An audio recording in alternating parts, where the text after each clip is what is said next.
Hi. Chinami and I would like to thank Cyvis for allowing us to present our recent research as recent graduates from the Biomedical Visualization Program at the University of Illinois at Chicago. So this is Chinami. Hi. And hi, I'm Drew.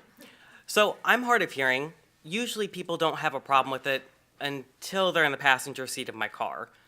Then all of a sudden they want to see my driver's license and the prescription for my super chic glasses. To make road trips a little bit more easy for myself, I have a specialized mirror installed in my car that allows me to see the passenger's face without turning my head. This shortens the distance my eyes have to travel between the conversation and the road, making driving a whole lot safer. So if you were to take and track where my eyes are going during this process, it would look something like this, where you can see exactly the points where my eyes are looking at. Luckily, there exists such a methodology in order to track where your eyes are going, conveniently called eye tracking. So as proud science nerds, science communication nerds, more importantly, Drew and I like to ask ourselves questions such as how can we improve our work as science communicators? Can we assess how our science communication is doing? Can we see how the target audience is perceiving the content? What are they focusing on? Can we improve how we tailor that content to specific audiences? So we felt that eye tracking would be perfect for certain situations where there are lack of evidence-based practices, specifically for designing biomedical animations for expert audiences and integrating graphics and American Sign Language interpretation for deaf audiences. So we thought eye tracking would be the perfect way to bring evidence-based answers to these questions for several reasons. First, because eye tracking has been used in Hollywood and advertising to see how 3D animations are perceived, and also it has been used extensively in psych studies, and a strong link between looking and learning has been substantiated through eye tracking. So what is eye tracking? Eye tracking is a way of recording where people look, what they focus on, and for how long, and also allows you to visualize the path that they take between the points where they focus. So, for example, the circles would be where they fixate. So when running an eye tracking study, you can decide what are the main areas of interest that your audience will be focusing on, and then as you decide, place rectangles over those main areas of interest.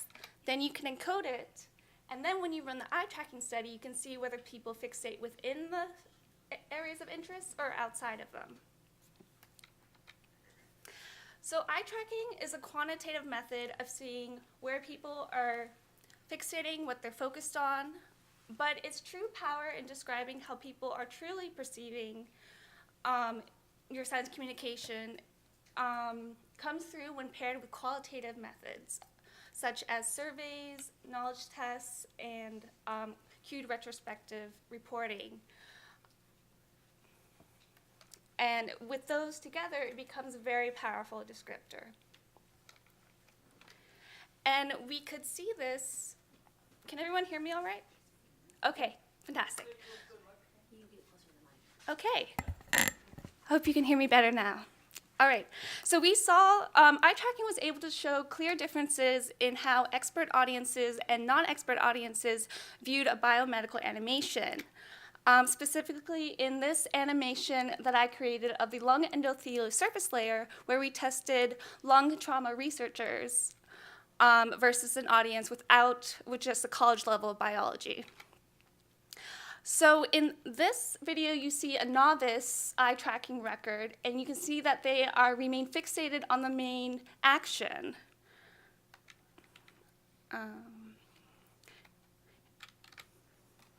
In contrast, the expert will orient themselves to the scene, then focus on the main action, and then they start to anticipate that new action will occur on the adjacent cell because they anticipate gaining new information. Their prior knowledge allows them to start to predict where new information will appear in the animation, while the novices would stay fixated on just the main action. Another interesting result we saw is when we presented experts with a animation with a familiar representation that they're used to.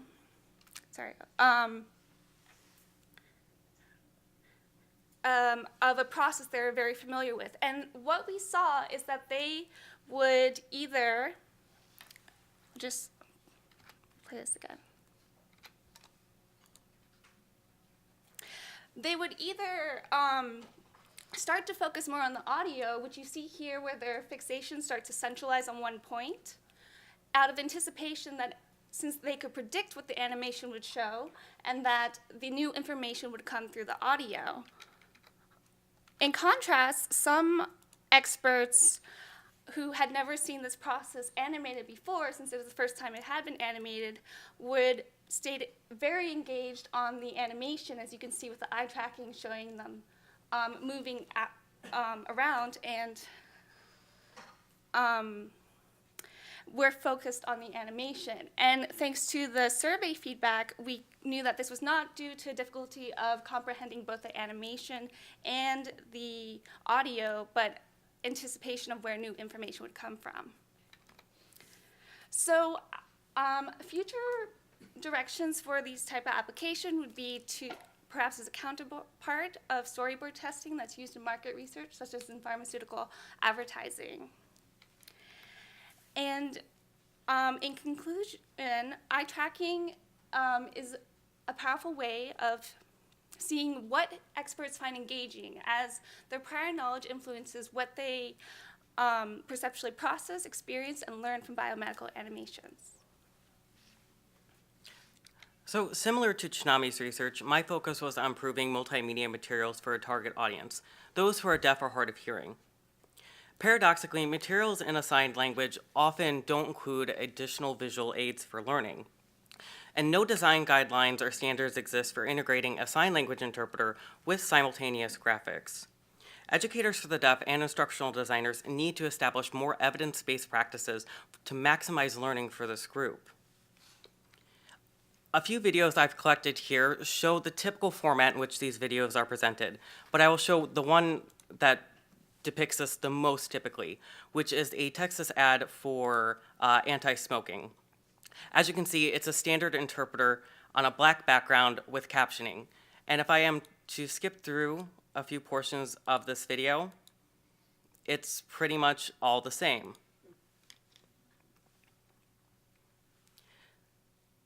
While studies have shown that deaf students benefit from visuals in the same way as their hearing counterparts, these materials have been visually bare for years, but deaf students benefit in the same way as their hearing counterparts. Graphics improve attention span, improve information dissemination, and long-term retention.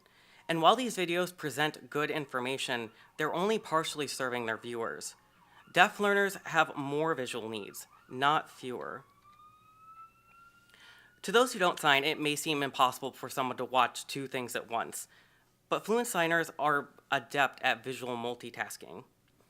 According to neurological and perceptual studies that have been released recently, deaf individuals react faster to changes in stimuli in their environment and have a stronger sense of peripheral vision and are able to reorient their attention much faster than hearing people.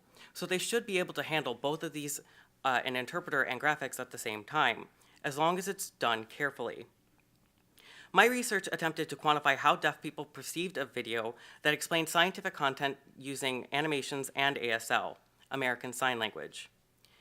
This was a collaboration with UIC's Project Heal and Mount Sinai in Chicago, where we used eye tracking equipment to evaluate the effectiveness of a custom-designed video-based HIV intervention program. We created two video interventions, one control and one test. The control video featured the interpreter alone, standard like the other videos I have shown. And then the other one used accompanying graphics. We used Qualtrics to deploy the 2 video interventions and a pre-post HAV information survey to see what information they gained from the video. During the eye tracking study, we found that deaf participants, for example, tend to focus mostly on the interpreter, as you can see here. But when new information was presented that was relevant to the content being discussed, you can see that their eye gaze quickly goes to the content before returning back to the interpreter for more information. Another example of that here, where the signer is focusing mostly on the face of the interpreter, which is standard for American Sign Language, moving to the graphics, and then quickly shifting back. For the hearing participants, their eye gaze tend to focus all around the video because they're not constrained to watching the interpreter alone.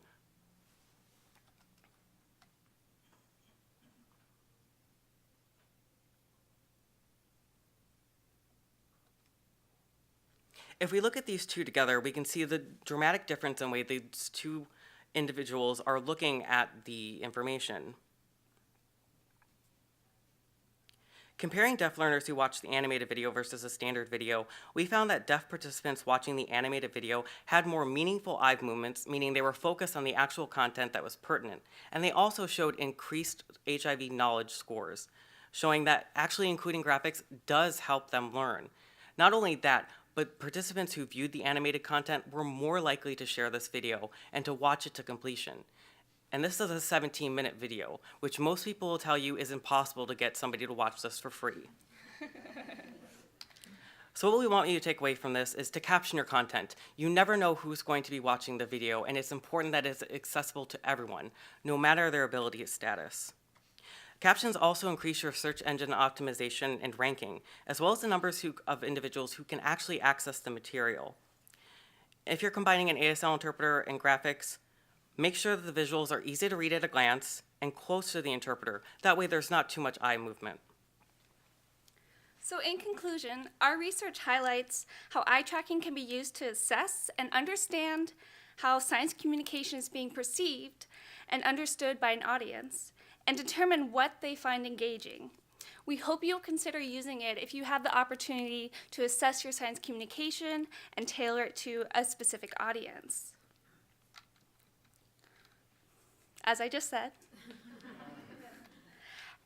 And if any of you are using eye tracking in design research or looking to create science education material for the deaf, you must come talk to us.